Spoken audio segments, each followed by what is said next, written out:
These niggas feel what jealousy. I'm doing good, that's what they envy me. This girl is in my memory. Oh, if I get your felony.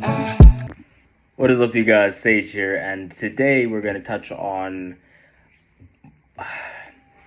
a subject that's very. It's something that I've come across. Before we get to that, who am I? I'm Omoy, sold supplements in high school and from selling supplements, read 15 now business books, business/self-improvement books, took action, started a personal training band, went from personal training to coaching, discovered a love for business, expanding the love for business, the love for self, the knowledge on self, improving self, which brings us here today, sharing that journey with you guys. Today, we're going to go over this idea that I put out, which is to know the power in wearing the scars. First, you must go back and realize that for your own survival, you couldn't conceptualize what they were then, label them now, grieve now for then, and then be reborn by taking the positives from the experience in order to form a better what now, a better way forward.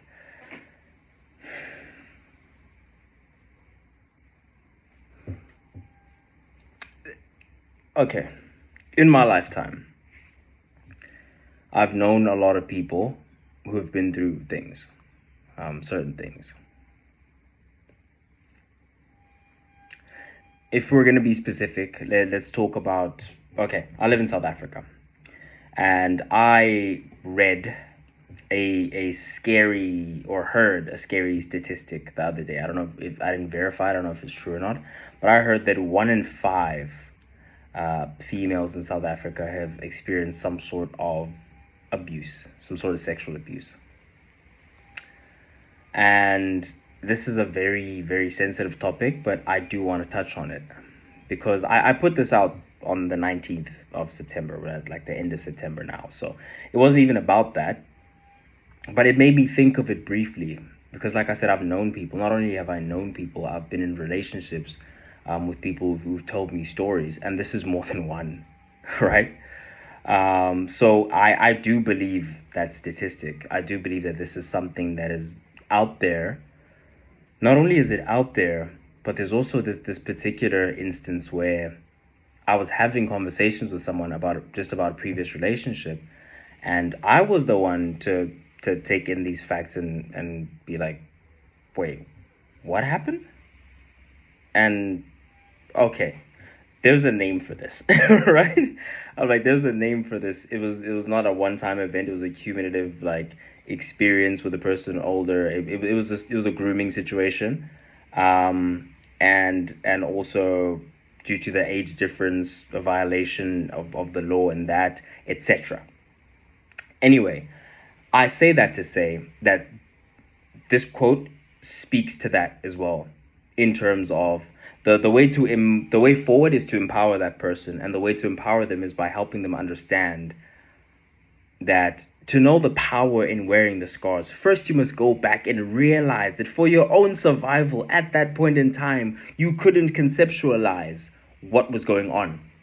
For your own survival, you had to not understand. Otherwise, maybe you would have harmed yourself, maybe, but there was a reaction that would have come out of you that would have not helped but harmed in that instance.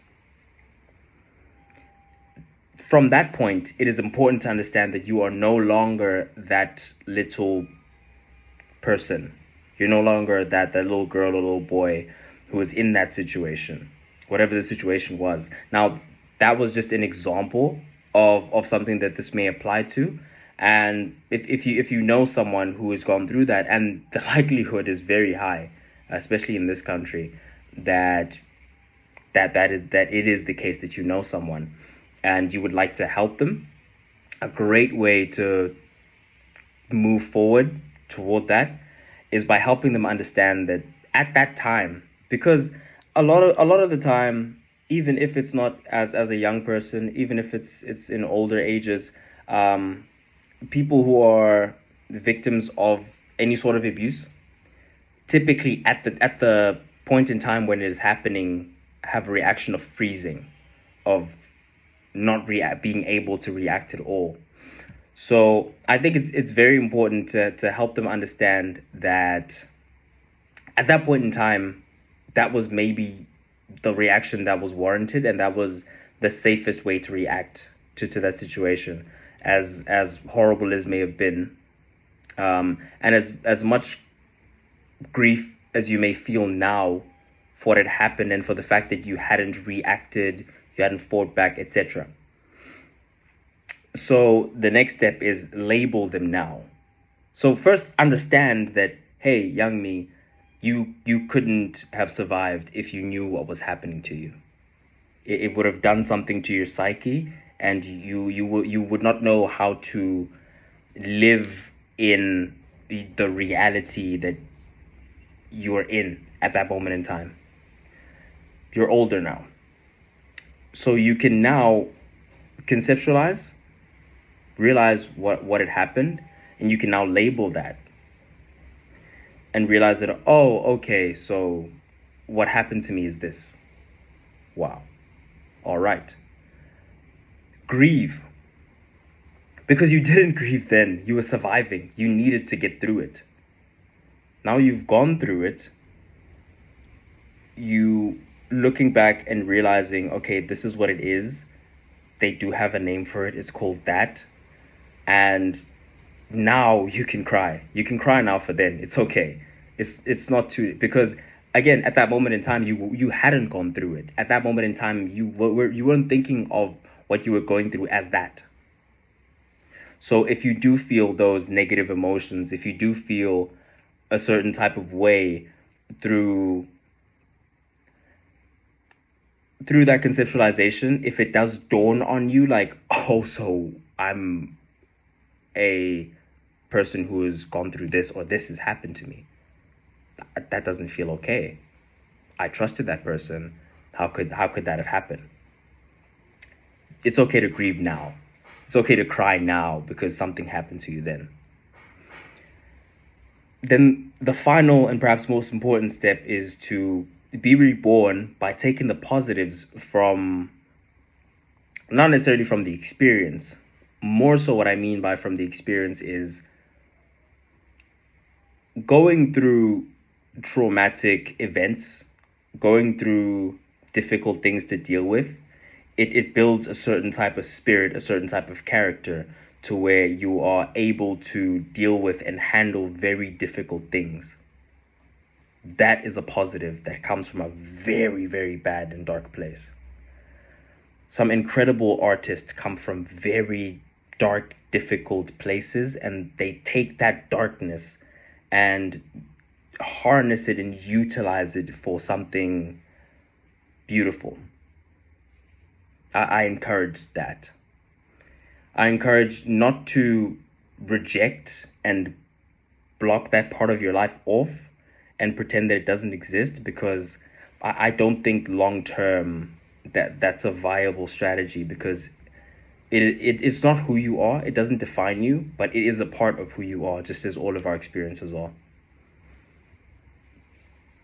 And there is power in, number one, being able to confront those experiences, but also after you've confronted them, being able to look at them clearly with the truer vision that you have now, with the perspective that you have now, with the perception that you have now that you're at this place, knowing what you know now. And then from there, you can form a better way forward. You can say, okay, this is who I am. This is a part of what I've been through that has formed me into who I am. I'm grateful for who I am, and the way forward, knowing all of this, having dealt with it, here is the way forward.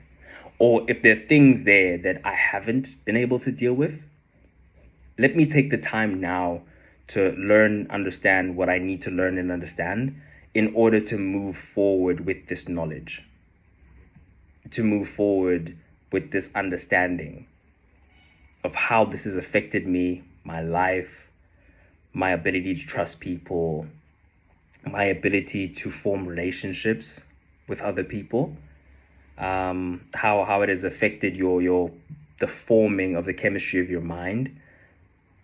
And if in analyzing these things you find things that about yourself that aren't conducive to positivity, if you find things that are character traits that you may have gained from this experience that are negative, that are not affecting your life in a good way, then at least now you know them. Now you can address them. And after you've formed a what now, after you've formed a where to go, you can look at yourself and see what's not helping you get there.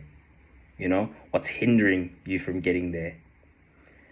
Which is a very, very important point, is after you've gathered all of this, you take it, you take what's for you, you take it with you. What's not for you, you acknowledge. You realize that it exists. You realize that, oh, this is giving me this character trait and may affect me in future. In doing the things that are for me, I may be affected negatively. However, less so because I'm aware. I'm aware of my faults. I'm aware for the reason for my faults. And it is not your fault that you had gone through whatever you went through. But the reality and the gravity of the situation is it's your responsibility to figure out a way to make a life for yourself, regardless of what you've gone through. It's your responsibility. This is your life. Your life is your responsibility and your responsibility alone. I thank you. Well, that's today's video, guys. And basically, whatever you've gone through, internalize it, realize what it is, take what's for you, what has built you, and be. And it's difficult. It's really, really difficult to say, be grateful for the strength when the strength came from such a dark place. But it is often in those dark places that the best of us are formed. The best parts of ourselves come from those very dark places. So acknowledge the darkness, accept that the darkness at a time was a part of you, and take light from it, or create the light yourself. I love you guys. I appreciate you guys. Sage, signing out. I get it myself, but I don't need you, like you make it feel like